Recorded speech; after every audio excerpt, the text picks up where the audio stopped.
Nasılsın, iyi misin? Elhamdülillah. Aa bak sana Muhammed Said neler gönderdi, neler. Kurbanı sevme. Bak ya. Muhammed Said mi sana? Ya. Kurban oluyorum ulan. Ulan ne gönderdi sana, ne gönderdi? Muhammed. He ya Muhammed Said sana ne gönderdi hele? Kurban oluyorum Muhammed Said'e. Bak sana biraz bayram şekeri gönderdi.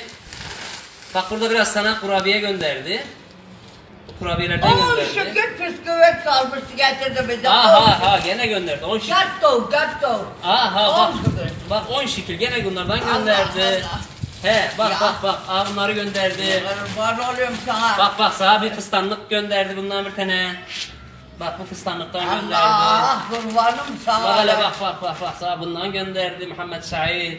Aha böyle Allah. şöyle bakayım hele nasıl da güzel yakışır Ya sana. bak lanca güzel oğlum. Hadi bir ton. Ton davul. Git. Kırmızı da kayışı davul mu çalır? Ya. Dur bak sana ne göndermiş hele gene daha ne gönderdi. Ya. Telefonum olsa. Şu evi Bakaya çıkarırsan ya. Bak.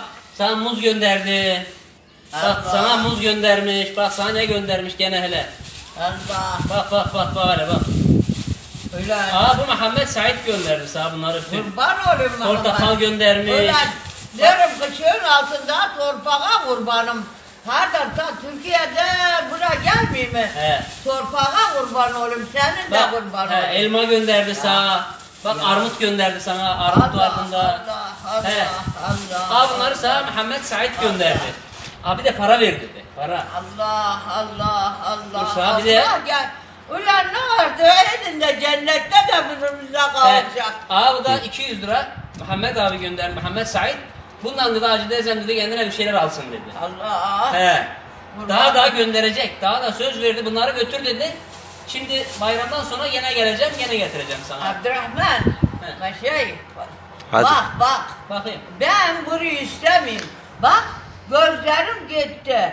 Ağzım gitti. Her şeyim gitti. Ben cennet isteyeyim ben gönlümden. Ya. Ustayım usta. Cennette büyük ceddede kavuşuruz inşallah. Bunları fıstan al dedi bana da ben senin ölçünü bilmiydim. Allah. Ölçünü bilmediğim için kumaş aldım sana.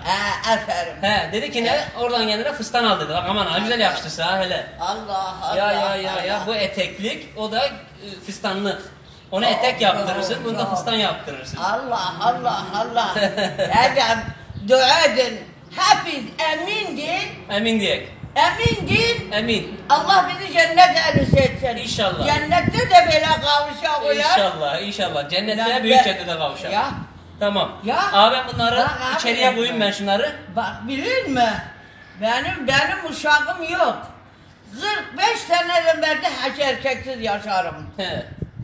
Olsun. Ya. Canın sağ senin. Bak bizler senin oğullarınız. Gelip senin yanına her zaman. Eyvah. Bütün oğlumsuz. Biz her zaman senin yanına gelmek mi? Bütün oğlumsuz. Bütün. Şunları Ümmeti Muhammed oğlum. bunları içeriye koyayım ben. Bunları içeriye koyayım. Boş. Bayramda gelirim yanına. Ya. Muhammed Said'e çok selam söyle. Karıdı. Karıdı çok selamı vardı. Emin desin. Bütün ne